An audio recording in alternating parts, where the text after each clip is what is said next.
And so, as a Christian now, I have to say, let's respond as Christ would respond.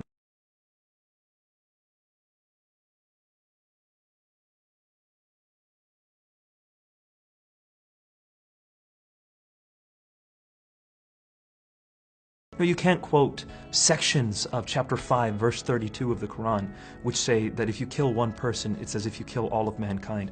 Look at that whole verse. That whole verse says that that was a teaching specifically for the Jews, the children of Israel. And we find that in the Babylonian Talmud, Tractate Sanhedrin 37a. No, the teaching for Muslims is given in the next verse, chapter 5, verse 33.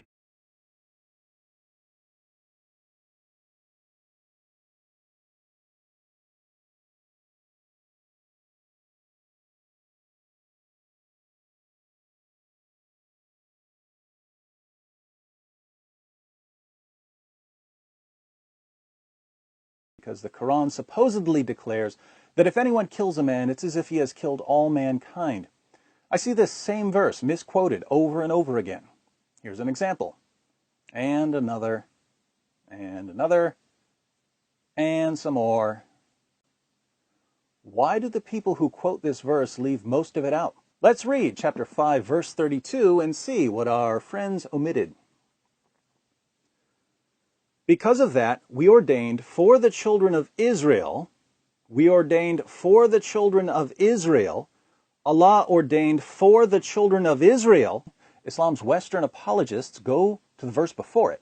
They cut out the part about this being a teaching of the children of Israel, a quotation from the Talmud, and they claim that their severely edited, distorted verse, ripped from its context, proves that Islam is a religion of peace and tolerance.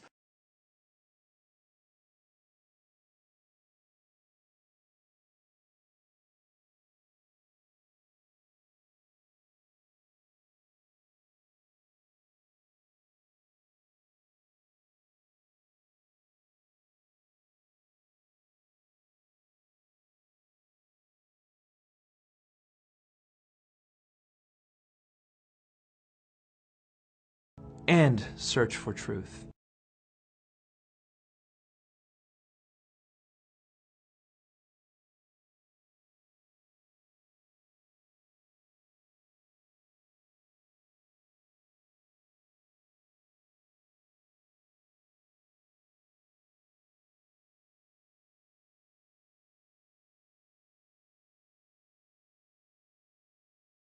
A careful study of the Muslim sources.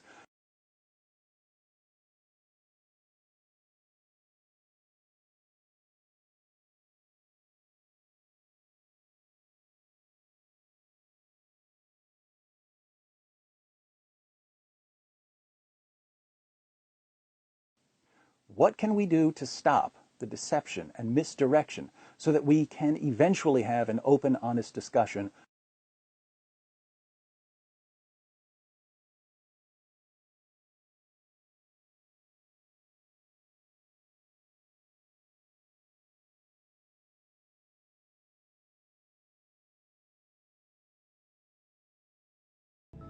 Then, and only then, will we start finding a way to end these kinds of attacks. If we ignore the truth, they'll just keep happening.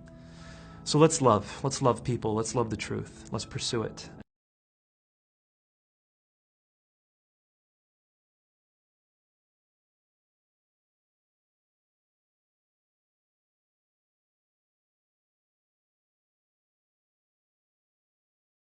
Let's love the truth, let's pursue it.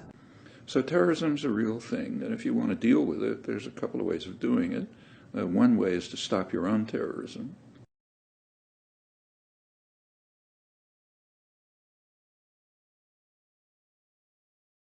So terrorism's a real thing, and if you want to deal with it, there's a couple of ways of doing it.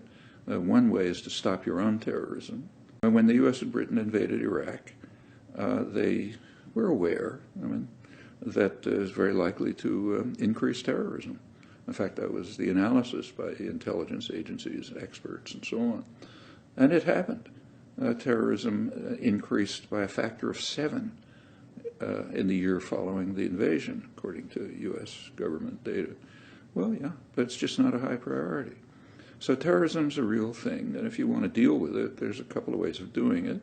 One way is to stop your own terrorism. That makes a big dent in it. The other is to stop supporting the sources that encourage it.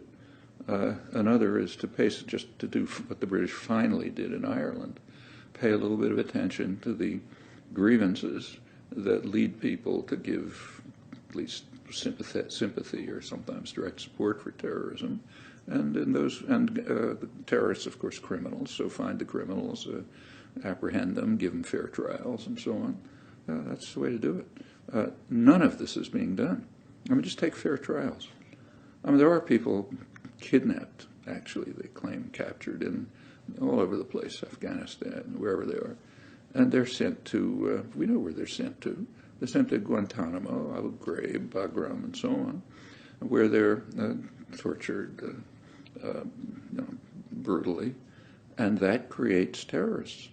In fact, the people on the ground who work there, the interrogators and others, the intelligence people, they say that Abu Ghraib and Guantanamo have probably created more terrorists than Osama bin Laden ever did. Yeah, sure, that's the way to do it if you want. But to say that they're trying to combat terrorism is just a joke.